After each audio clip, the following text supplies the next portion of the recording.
देखो चिलिका आम समस्त एक प्रतिष्ठार प्रश्न केवल एशियार सबुठु बड़ ब्राकिश वाटर लेक नुहे रामसार साइट जी अच्छी वर्ल्ड वाइड ता भीतर एक प्रमुख पर्यटन स्थली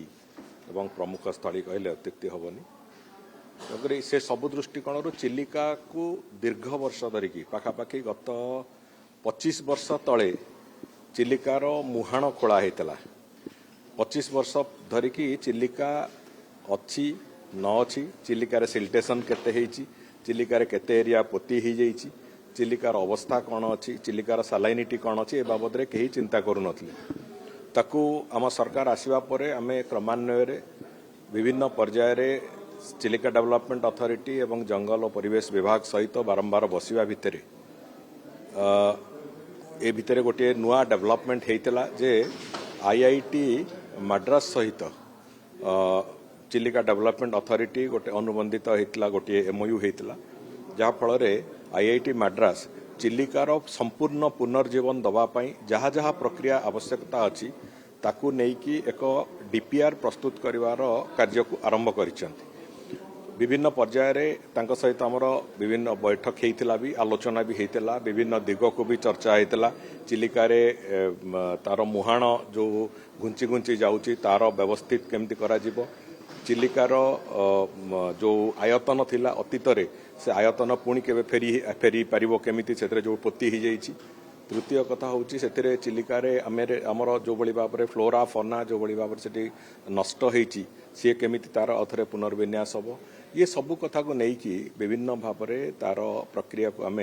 नहीं चलीचु एवं से सबू कथा को लेकिन विशेष करके सहित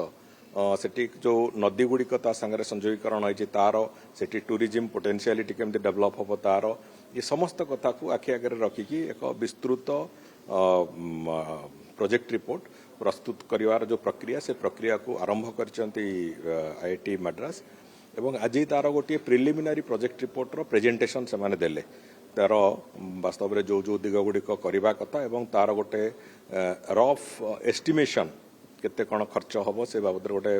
प्रिलिमिनारी प्रोजेक्ट रिपोर्ट आज उपस्थापन कले एवं ताकू आहरी आगु को आउ किछि समय लागिबो तांको से बाबद रे जेमति देइचंदी सब संपूर्ण डाटा विभिन्न प्रकार अतीत रे कोन थिला एबे कोन अछि एवं जदि तार कंजर्वेशन न करा जाय आगामी दिन रे चिलिका केमति गोटे ध्वंस स्तूप आड़ को जीवो सब कथा से माने उपस्थापन करिसंती तो ताकू नहीं कि आमे ए बाबद रे राज्य सरकार भी गंभीरतार सहित विचार करुचंती एवं कम दिन भितरे आमे से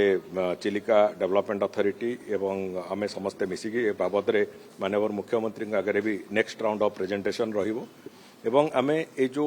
प्रिलिमिनारी प्रोजेक्ट रिपोर्ट को आमे केंद्र सरकार पाखे भी ताको उपस्थापन करूँ जहाँ फल कि आमे आशा करुचु